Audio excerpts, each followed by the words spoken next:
Merry New Year. So recently I became the proud owner of a brand new baby Ruger 1022. For years I have had the Remington 597. Now if you don't know, the 597, there's water in this chair. Dang it. Oh, my booty's soaked. So if you don't know, Remington made the 597 to compete with the Ruger 1022. Allegedly. Remington made different variations of their 597, 22 Magnum, 17 HMR, 22 long rifle, and they all got discontinued except for the 22 LR. The 22 mags and the 17 HMRs, the round would still be going off as it left the ejection port, causing a couple injuries, and if I remember correctly, lawsuits. The Ruger 1022 has been around a little bit longer than that. I don't remember the dates, who cares? Look it up. You have Google too. But allegedly, the 597 is a Remington's answer to the 1022. So now that I have both, I'm gonna see which one I like better, and I'm gonna let you know which one you should get. You're probably gonna want the 1022 because I think they stopped making the 597 like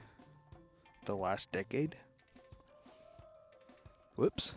Here is the Ruger 1022. Here is the Remington 597. I've had this gun ever since I was in 8th grade. I've had a lot of time to deck it out and whatever the heck I wanted, and I regret everything.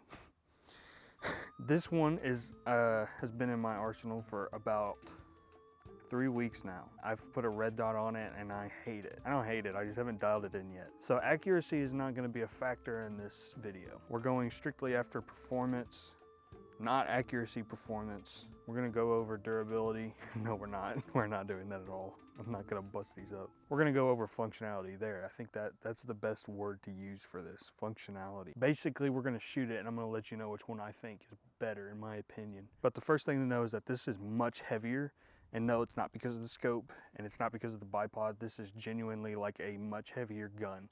I can like throw this up in the air and do all kinds of fancy tricks. This one, I'm scared that I'm going to drop it because I'm holding it one-handed. See, I told you I would drop it. Another thing I would like to point out is that I have these guns lined up as close as I can, stock to stock. And the Remington is probably a good 2 inches longer. This version of the 1022 has the mag pull stock, which is way lighter, and a threaded barrel, but we're not gonna get into that kind of stuff. On another note, we're gonna be using Federal Auto Match. This is a standard velocity, and the reason why I'm choosing these is because the box says ideal for semi-autos. The 1022 magazine has a way easier magazine to load than most other 22s. I've shot this gun a handful of times off camera, and I've been extremely impressed with the loadability. I don't like how it fits into the 1022. I think that it should be more like the Remington, which you'll see here in a minute, where it just kind of slides into the magwell, versus I've noticed with the 1022 you kind of have to force it into the magwell. They are both quite easy to load, especially for a new gun. So it's all a new mag, new springs. There's no oil in it or anything, not that I've put in it at least. Okay, so I've got 10 rounds loaded up. I'm gonna put the Remington 597's mag in first.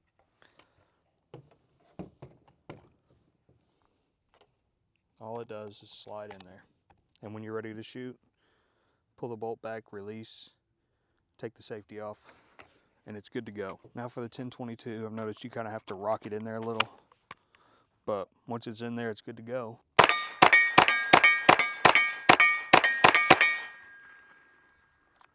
Because the gun is so heavy, it's easier to handle. I had no problem keeping the gun on target the whole time. 22 recoil really isn't that much of a thing, especially in semi-autos, but because the Remington is so heavy, it makes it that much easier to manage.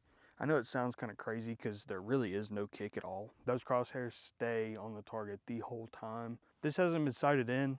The couple times that I have shot this in the past couple weeks, it has been all over the place. I don't think I'll even hit the target, and we're only like 15 yards away.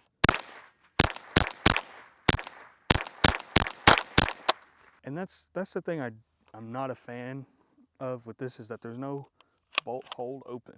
There's a manual one, and then that'll hold your bolt open.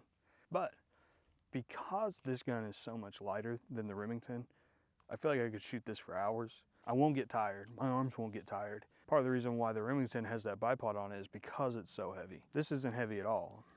And that's what I love about it. I could stand here and shoot it all day. So here's another little test I like to do just for fun. I have each mag loaded up with a 22 short. And like I said, this is purely just for goofing around. On top of the short, you put a normal round, 22 LR.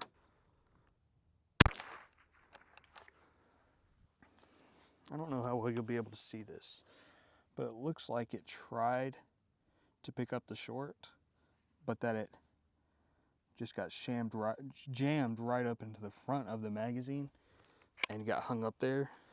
Yeah, see, the bolt just pushed that round straight forward into the front of the magazine. Wasn't able to pop it out like it normally would be able to. Hot, safety's off.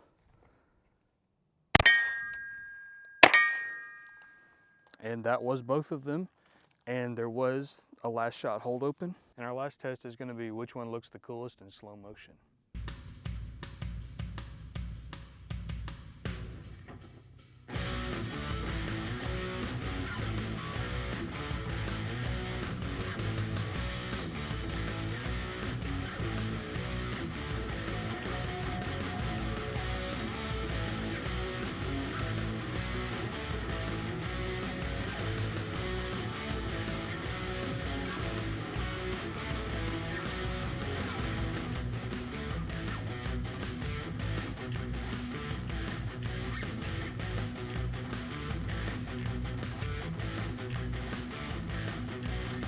Well, there you have it. I think if you're going to go the route of just to have a good 22 rifle, the Ruger 1022 is going to fit that need. But so is the Remington. If you want something just for plinking, the 5.97 is going to have a heavier barrel, a little bit longer too, but 1022s can come in longer barrels as well. The 1022 is going to be a lighter gun as well. The 5.97 is going to be a heavier gun. It's because the barrel's heavier. Probably going to last a couple more rounds. They probably last the same amount of rounds, really. But in the end, it's really all about opinion and preference. They both have distinct looks, so that could be another thing to go by. Now, if I was hiking and I needed something to, because I hike. If I were to hike, I'd probably bring the 1022 because I think no matter what variation, it's going to be a little bit lighter. I think for a competitor to make a gun based off of the 1022, something just to compete with, the Remington 5.97 isn't that bad. I don't think it's bad at all, but don't knock the 1022 or the Remington. Just get something you like.